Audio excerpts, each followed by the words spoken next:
Who are in Africa, they want to apply, study Say abroad. something to You them. know, you want to say something to them. Is there still hope for Yeah, I people who mean, have completed? yeah, I mean, there are opportunities here at George Mason. It's a very beautiful university. I mean, I love here because there are a lot of things that we take for granted, especially when it comes to our academics.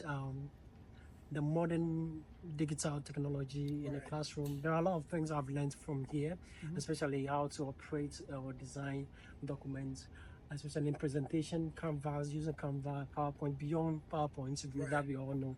There are a lot of ways of to present your research to your students and also to present to your professors. In this university, they are going to teach you all that. So potential students, I would want you to apply to George Benson. There are so many programs. You can check their website. You look at them. Just make sure that you read the requirement. There are quite large requirements, especially with regards to transcript evaluation. Make sure that you go through the website, evaluate your transcript. If you have to, make sure that you send your transcript from your department to the university. Try as much as possible to do that. And one of the things that people take for granted is reading the requirements of the programs. It's always good to go on the department website, read the requirements, and make sure that you meet them. I mean, it's very easy. Application process can be but as soon as you read what they require, especially recommendations, statement of purpose, SOP, and specific question that you need to, don't just think about, oh, these recommendations are still on purpose that are supposed to be written this way, and you go and write it. Go on the website, follow the requirement, what they specifically require, and then you do that. Usually there's a difference between official transcripts and what we call unofficial transcript. Unofficial transcripts are transcripts, the one that you have in your possession. But then the one that the university sent to you, like sent from your mother university to the current program, is what we require as what official transcript. Usually it's just a validation. They want to authenticate that to make sure that it's something that is formal. It's coming from your university. So it's just good that to make sure that you do that. There are also evaluation companies that are available. Spantran, Works, they're all available. Make sure that you spend some time, evaluate your transcript. I think where the world is going now, those are the key recommendations, the consideration when you're applying. Make sure that you do that, because they are accepting all kinds of transcript, and they want to make sure that they evaluate the authenticity of those transcripts, right?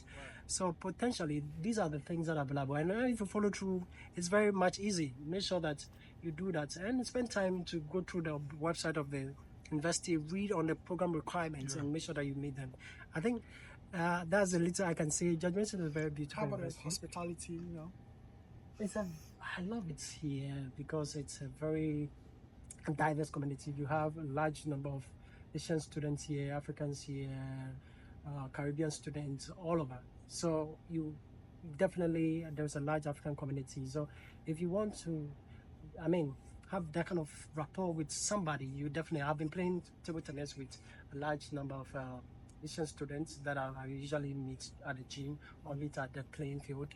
And I have that kind of thing. In classroom, the professors are very hospitable. They treat students with much respect. You know, as much as possible, graduate students within ourselves.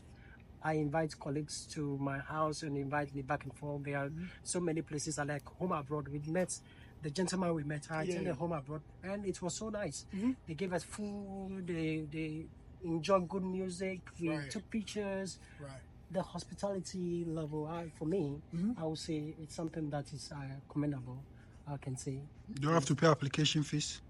Yeah, I think $75 or $60. It varies depending on the program. So largely, I think it's $75. Yeah, those who would like. That's going to be huge for those in Nigeria and Ghana. Exchange rate. Yeah.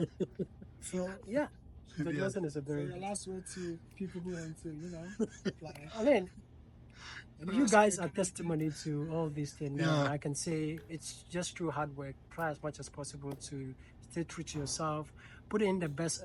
It doesn't matter for you, either you have 4.0. If you don't put much into your academics, you're not hard working. You can get 4.0, but you not get admission.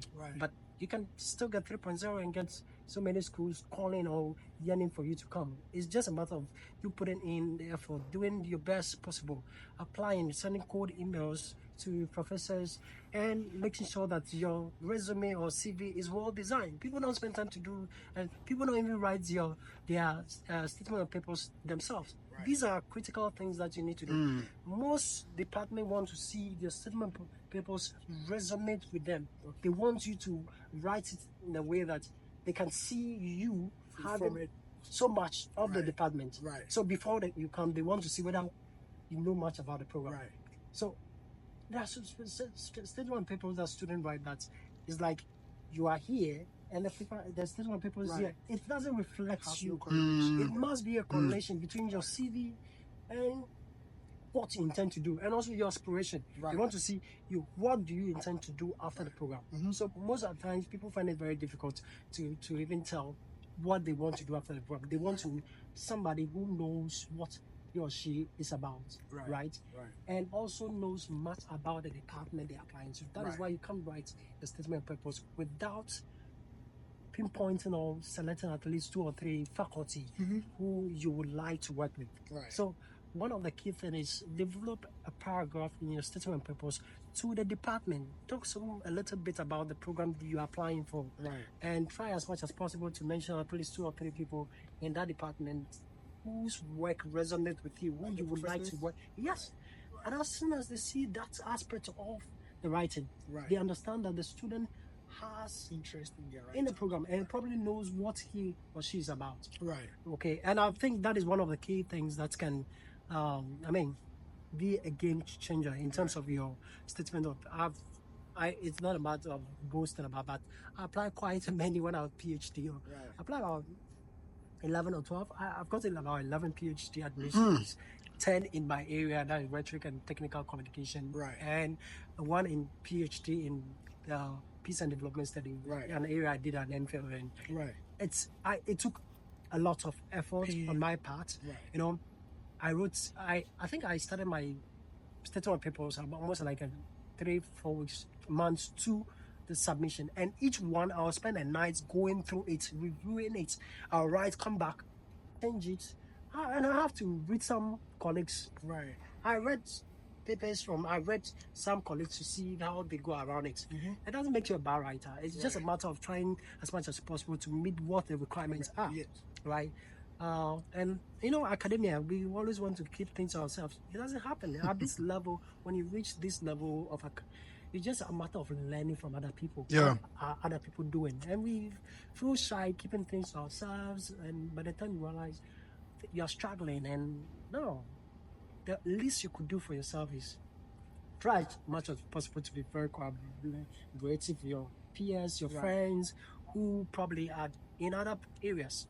So I'll come back, read my SOP, delete portions, Right. Trying to make it as best as editing, you can. proofreading from time to time. So when I was submitting to the schools, it was clear to me that I'm going to get admission. Right. So when admissions were coming within a week, I got about 7 admissions within a week. I Right. was like, it wasn't surprising me. Right. You Because know? of the effort And you this put in. particular school was the last application I did. I did it close to less than within a month, and I got admission. And Right.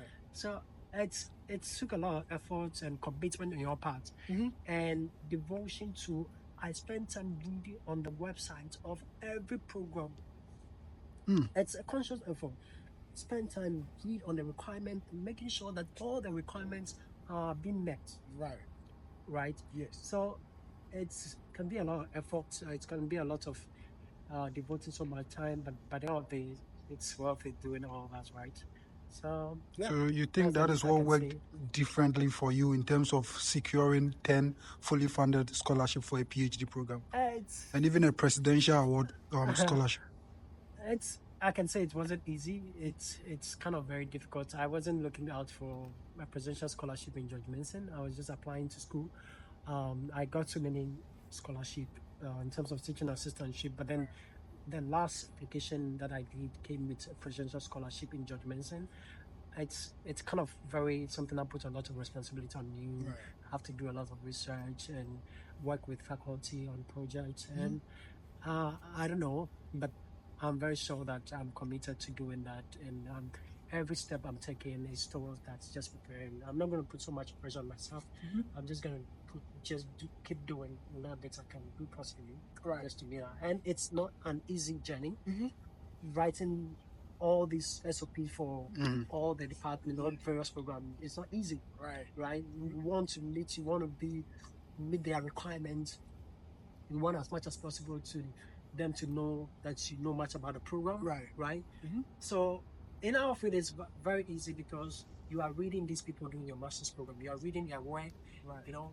So it's all that you're just writing to them because you know the program, you know the things you're reading, you know their areas of specialty, right? So when you're writing SOP, basically what you're doing is you're just situating yourself within the field Right. and expressing your interest in that direction. Right. And I think that was one of the easiest things that I was able to do. And yeah, by the grace of God, yeah. it went Thank you. perfectly. Thank you very much. Yeah.